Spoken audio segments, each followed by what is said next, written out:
Hey you guys, welcome back to the MCJ studio. It's been a couple of days that I've posted a video and I was the one that talked about consistency. So with that being said,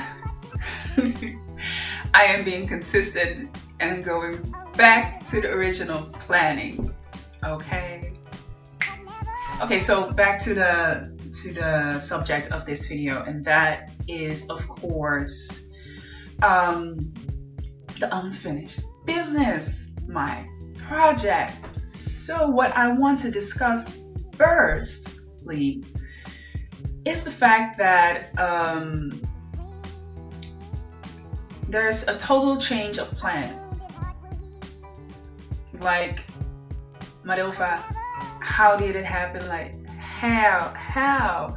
But what happened was I did the video, right? Last week, did the video, talked about the fact that I wanted to pick the project up and I wanted to start again and I really wanted to give it life, like bring it back to life. However, that weekend I went to the Dutch Comic Con. Now, I have to tell you, I wasn't informed about it. I just stumbled upon it and all of a sudden I saw that Comic Con was coming up.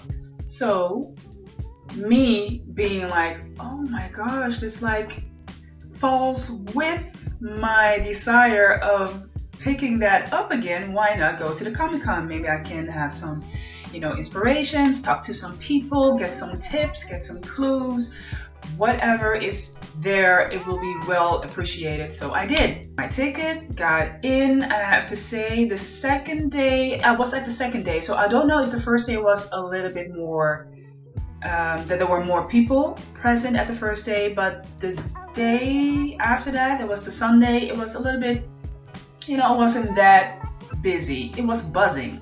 I think that's the correct word for it. It was buzzing. So, enough people around there, and I just got in and I was like, you know what, just be an empty page. Just let everything come to you and pick out whatever suits you.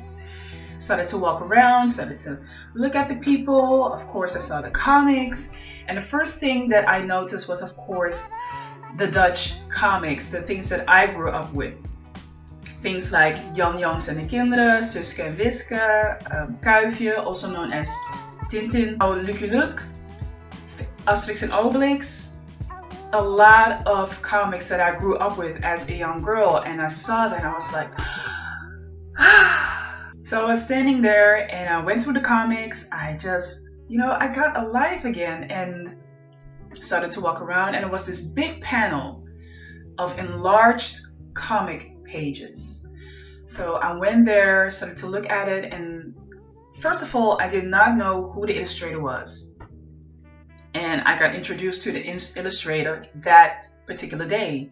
So looked at the panels, I looked at the sketches, I looked at the character designs, I looked at the coloring, the material that was used, everything was mentioned on those panels. So I was like a sponge, just absorbing all that good energy, all that good information, making pictures, making sure that I would pay detail to every single note that I could find, or anything that I would miss, or I could not read. I would look at the pictures and be like, oh yeah, that is how he did it, that's how he did it, that's what he used, that is what he wanted to convey, everything. And I just took my time. I don't know how long I was standing at that panel, but it was quite some time that I was standing there.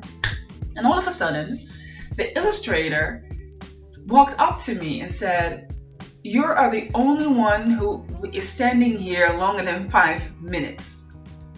And I'm like, seriously? I mean, this is awesome. At first, he didn't introduce himself. He just said, you are the first, person standing here longer than 5 minutes. So I was standing there, I said, really? I mean, like, this is so awesome. This is something that you don't see anymore. This is like the thing that I grew up with. And he said, well, let me introduce you to the illustrator. I'm the illustrator of all this work. And we started to talk. And I asked him, of course, tons of questions about the work. and it just inspired me so much, because what I found out is that I am so connected to the old style, especially the Dutch style, European style of doing comics and illustrations. And I also see it back in the way that I do illustrations. I never quite could figure out why I drew the way I drew it. So that explained it. That was the explanation for why I was drawing the way that I was drawing. Not simply for the fact that I have, a talent for it, but also for the fact that I got inspired by something. And that was the inspiration. I got connected with the inspiration. So, I can tell, of course, a lot about the story. We're talking for like a really long time. But I think the three most important things that came out of that conversation were: one, he mentioned and stressed the importance of having something that is close to you and telling a story about that. For him, it was the fact that he told a lot of stories, made a lot of comic books from his own pocket, in his own time, about the West Indian Company. And he told his stories about that. He told about the wars. He told about the murderers. He told about the ugly side, actually, of the Dutch history, of the Dutch and the Indonesian history of it. So for him, that was something that's very close to him, and it was something that he wanted people to know about.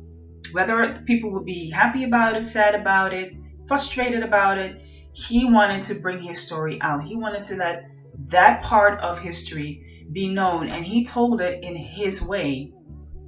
So that, for me, is a big indicator of doing things that are close to you. Not to do something that because it is popular or because it is the trend, but doing things that actually are very close and near to you and telling the story about that.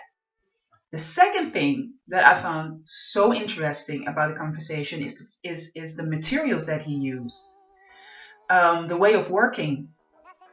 And I think that is like the most standard way of working, having like your storyboard, and you start to sketch down your figures, and you sketch down the story, and you then start to ink it, and then you send it to someone off to color the whole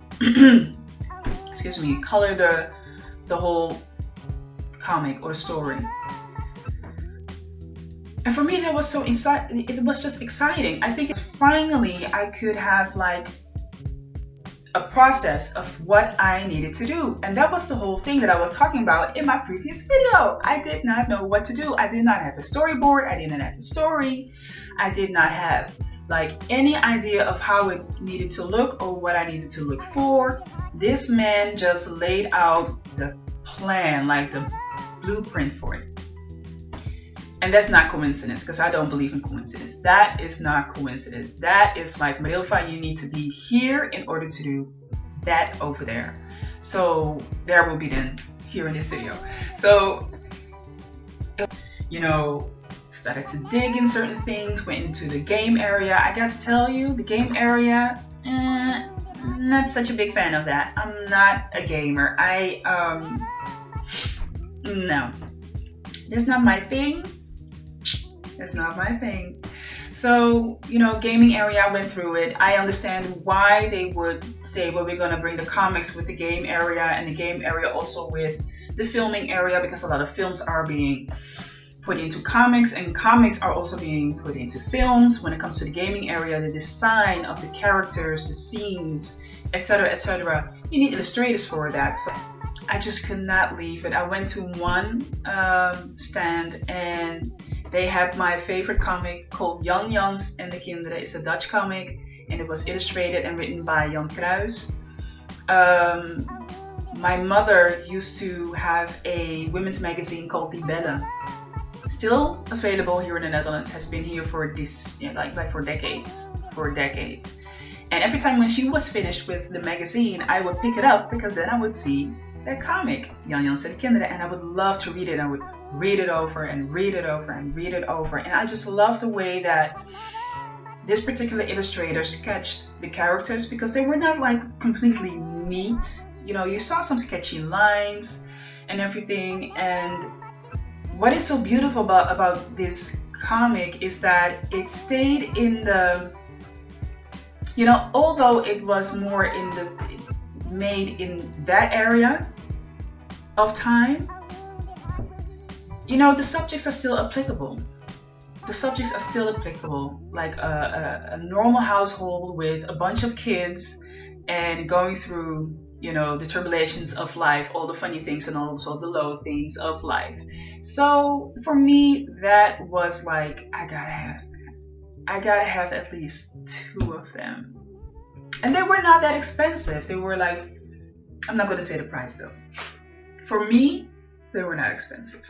So I had to have a copy. Like, come on now, for real. Yeah. So this is the illustrator, Jan Kruis. I read a lot of them. Back to the story, met the first illustrator, then I went through the whole, plays, and I came back to the comic area because that just drew me, it just called me. And I came to this next illustrator. I would more say that he was more an artist that got into illustrating and got into the comic part of the illustrations. He could do realistic work, but he could also do more like a comic type of feel. He could also work with watercolor. He could